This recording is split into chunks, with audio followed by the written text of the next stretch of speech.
नमस्कार मित्रों। आज मैं जो आपको कहानी बताने जा रहा हूँ ये एक सच्ची घटना पर आधारित है। ये घटना आज से 12 साल पहले की है। उन दिनों मैं बिहार के एक छोटे से गांव हसनपुर के अस्पताल में कार्यरत था। एक रात अस्पताल में ज़्यादा मरीजों की वजह से रात के 12 बज गए थे। उस रात बहुत तेज बारिश हो रही थी। मैं भीगते हुए अपने घर पहुंचा। कपड़े गीले होने की वजह से मैं अपने कपड़े बदल ही रहा था कि अचानक दरवाजा खटखटाने की आवाज आई।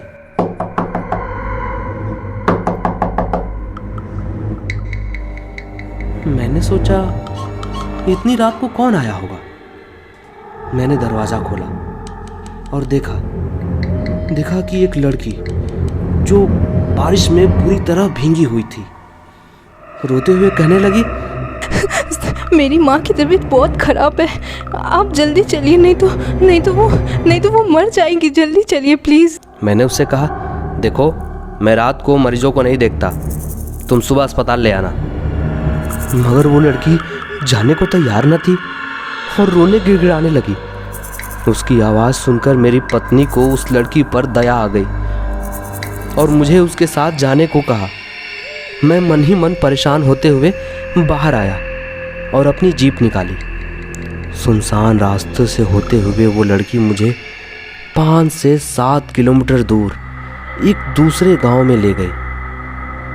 मैंने सोचा ये लड़की इतनी रात को मेरे यहाँ कैसे पहुँची होगी, लेकिन मैंने इन बातों की तरफ ज़्यादा ध्यान न देते हुए उसके घर पहुँचा, जहाँ उसकी बीमार माँ पलंग पर लेटी हुई थी।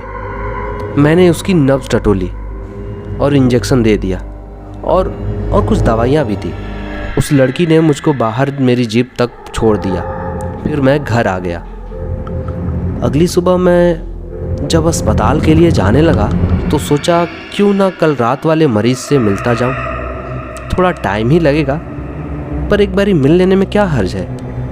ये सोचकर मैं उसके गांव पहुंचा। मैं रात को जिस मकान में गया था वो उस जगह पर मुझे नहीं दिखा। मुझे उस जगह पर खंडहर नजर आ रहा था। तो मैंने गांव वालों से पूछा, यहाँ एक घर और परिवार रहता है? तो लोगों ने हैरानी से देखते हुए कहा, यहाँ कोई घर नहीं है। ये सुनकर मेरे रोंगटे खड़े हो गए। मैं सोचने लगा कि रात को जो मेरे साथ हुआ वो क्या था।